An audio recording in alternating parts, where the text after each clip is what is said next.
Campeggiatori e cinofili, buongiorno, ben ritrovati sul canale, bentornati sul canale.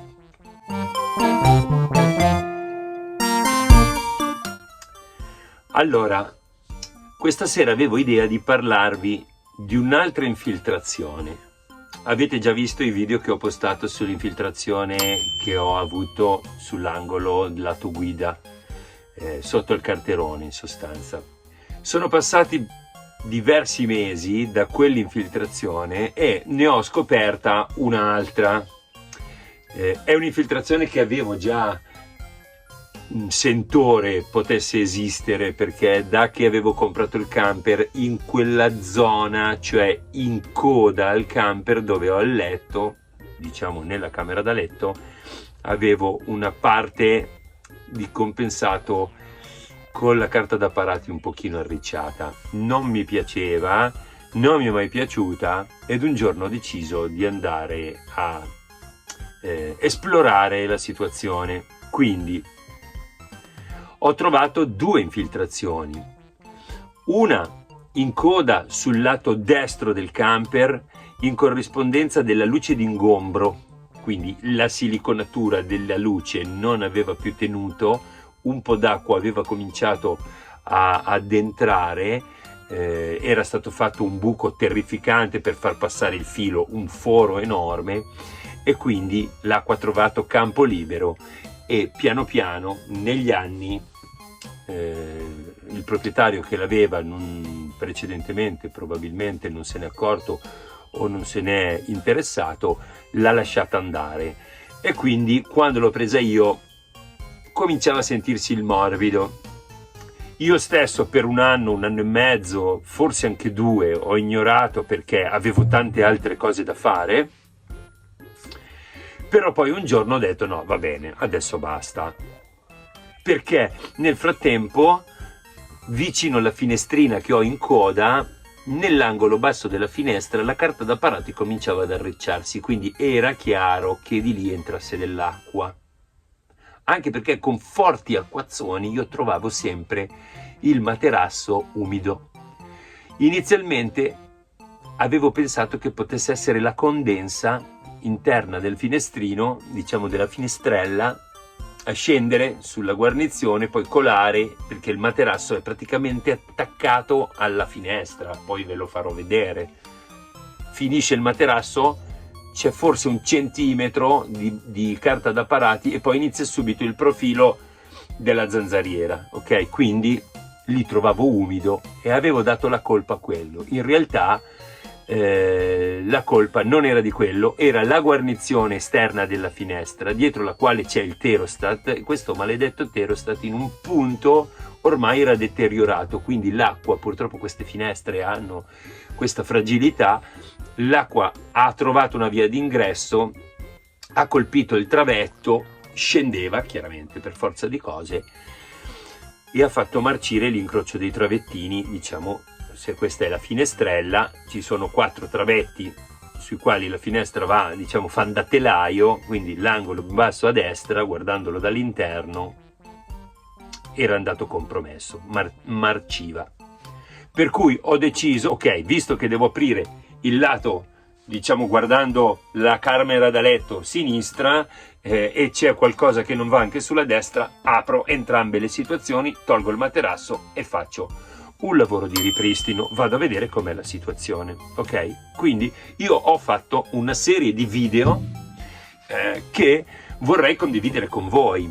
La mia idea era quella di farvi vedere, così come al solito fatto da me, dal buon Luca, un lavoro un po' rognosetto, però ecco, senza la professionalità dei grandi guru del camper. Quindi mi sono messo, ho detto faccio un po' di video e faccio vedere ai ragazzi come lo sistemo, con costo praticamente zero, tante ore, tanta fatica, però ecco, perché qualcuno possa magari non demoralizzarsi qualora dovesse trovare un'infiltrazione nel proprio camper. Se avete un camper che ha qualche anno di vita, Non dico che sia scontato che abbiate delle infiltrazioni, per carità, se è sempre stato al coperto, se è sempre stato manutenzionato bene, questo non accadrà, non accade, però nella stragrande maggioranza qualche infiltrazione prima o poi va a finire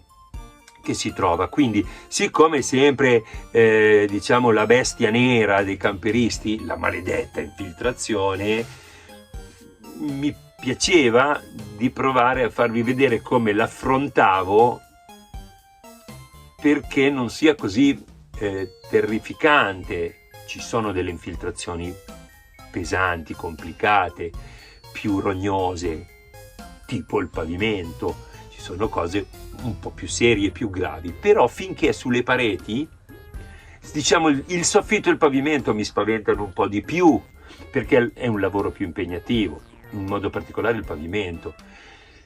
Le pareti si può affrontare, quindi se anche voi avete da qualche parte un dubbio, un'infiltrazione, una chiara idea del fatto che possa esistere, che possa esserci un'infiltrazione, non abbiate un'enorme paura. Se avete un pochino di manualità, la cosa si può sistemare senza bisogno di rifare completamente. Io non ho rifatto tutta la coda del camper. Perché? Perché questi camper sono composti da un sandwich che è internamente compensato, cioè la parete interna è compensato, vuoi con una finitura di qualsivoglia natura, carta da parati, vernice, un'altra foderina di legno, simillegno, PVC, qualsiasi cosa. Comunque diciamo che il sandwich dei vecchi camper è compensato nell'interno, quindi questo, per chiarirci, compensato qua, ok? Polistirolo e travetti di legno all'interno che compongono il telaio, e là dove non ci sono i travetti di legno ci sono pezzi di polistirolo. Esternamente o c'è un foglio di alluminio, come nel mio caso e in molti altri, oppure c'è un foglio di vetroresina, ok? Quindi di plastica. Questo sandwich è immerso e compattato e tenuto insieme da dei collanti molto forti, quindi andare a distruggere, ad aprire delle parti di parete che non sono ammalorate è innanzitutto un lavoro da sfiancarsi, perché quei collanti sono terrificanti. Un pezzo di travetto di legno sano, ben incollato, il polistirolo lo togliete facile, ma vi posso garantire che il compensato che c'è attaccato e dall'altra parte l'alluminio è da sputare il sangue, perché è saldato, quindi bisogna andarlo a distruggere con un'attenzione terrificante, perché ci vuole un attimo a spaccare o a tagliare il foglio d'alluminio esterno piuttosto che di vetroresina, e c'è da dargli delle gran botte. Quindi non vi prendete la paura di dire oddio c'ho un'infiltrazione che è grossa così, ma adesso devo fare tutta la coda del camper, devo fare tutta la fiancata, devo tirare giù i pensili, i mobili. Dov'è sta infiltrazione? Nell'angolino? E qui dietro? Benissimo, tiro giù questo pensile qui e faccio quel pezzo lì, la vado ad aprire, la vado a scoprire, vado a cercare fin dove è buono, dove trovo il legno buono. Il polistirolo è una sciocchezza, si sbriciola, si toglie e si sostituisce, è il legno che va cambiato. Quello marcio lo tiro via finché è marcio. Quando comincia il legno buono io lo tengo, poi vi farò vedere. Perché faccio tutto questo preambolo?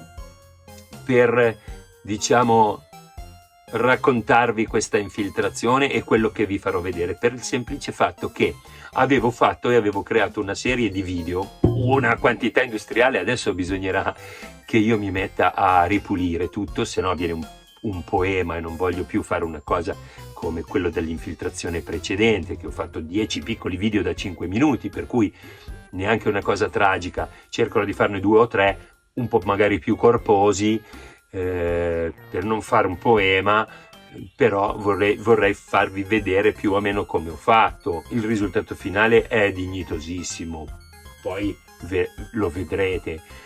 Tutti questi video che ho fatto, 20, 30, non me li ricordo più, un'infinità di video, la prima parte di questi video è andata perduta. Mi dico, come cazzo hai fatto? Te lo sai? Io no, non lo so. Ho guardato sul portatile, sull'hard disk esterno, su questo cellulare, su quell'altro che usavo prima, ho guardato sulle chiavette che ho in giro, nei cestini, non so proprio, non sono più in grado di recuperarli. Quindi l'unica cosa che ho trovato sono delle fotografie che avevo scattato da mandare a un amico di quando ho aperto i punti infiltrati. Quindi, insieme a questo pezzo di video che sto registrando in questo momento, ora finito di parlare, vi metterò in coda delle fotografie in modo da farvi vedere almeno com'era la condizione della coda del camper appena rimosso, diciamo, la carta da parati e il primo strato di compensato. Dopodiché chiuderò questo video così e farò un video successivo dove comincio a parlare e sono video del tempo. Ormai è passato un anno da quando ho finito i lavori. Non sono mai riuscito a pubblicare questo video, a costruirlo, a editarlo, perché non ho mai troppo tempo ed era un'opera proprio di tanti pezzi di video da andare a recuperare, mettere insieme, collegare e ricostruire passo passo, senza che diventasse una cosa di 10 ore. Quindi mi impegno a farlo nel migliore dei modi possibili. Perciò questa è l'intro, diciamo, volevo potervelo dire faccia a faccia per non farvi trovare un video in cui si parte con roba già in parte fatta. Poi chiudiamo questo video e dal prossimo vedrete me cominciare a parlare e lavorare come se vi avessi già fatto vedere qualcosa prima. Quindi abbiate pazienza, vogliate perdonarmi, però in realtà non avete perso nulla di particolare, perché quei video lì sono video in cui io smadonnavo e spaccavo tutto. Infatti il prossimo video inizia con me che dico un saluto da Ralph Spaccatutto, perché mi ero autodefinito Spaccatutto, perché salivo qui e spaccavo, martellavo, facevo dei lavoracci. Quindi però ho solo aperto, poi dovreste riuscire a vedere da lì a fine lavori, ok? Vi chiedo ancora scusa, vi abbraccio tutti, spero abbiate la voglia di guardare gli altri video, e se dovesse interessarvi, dovesse piacervi quello che edito, avrei tanto piacere di avervi qua nella mia piccola famiglia. Siamo un gruppetto di amici, se vi va di iscrivervi, stiamo un po' tra di noi, ogni tanto ci scambiamo qualche idea e qualche consiglio. Io ne ho bisognissimo, quindi anche chi di voi è più bravo, i più esperti, diciamo, volessero iscriversi al canale, così da potermi dare qualche consiglio, lo accetterei volentieri. Io avrei piacere di fare delle chiacchiere con tutti voi e avere qualche iscritto con cui condividere un po' le nostre avventure. Quindi questa volta questi video non sono dedicati ai cani in alcun modo, ma al camper. Perciò, detto questo, vi ringrazio, vi abbraccio, vi saluto. Da Luca, un ciao e ci vediamo poi alla fine di tutti quanti i video, ok? Vi abbraccio, ciao!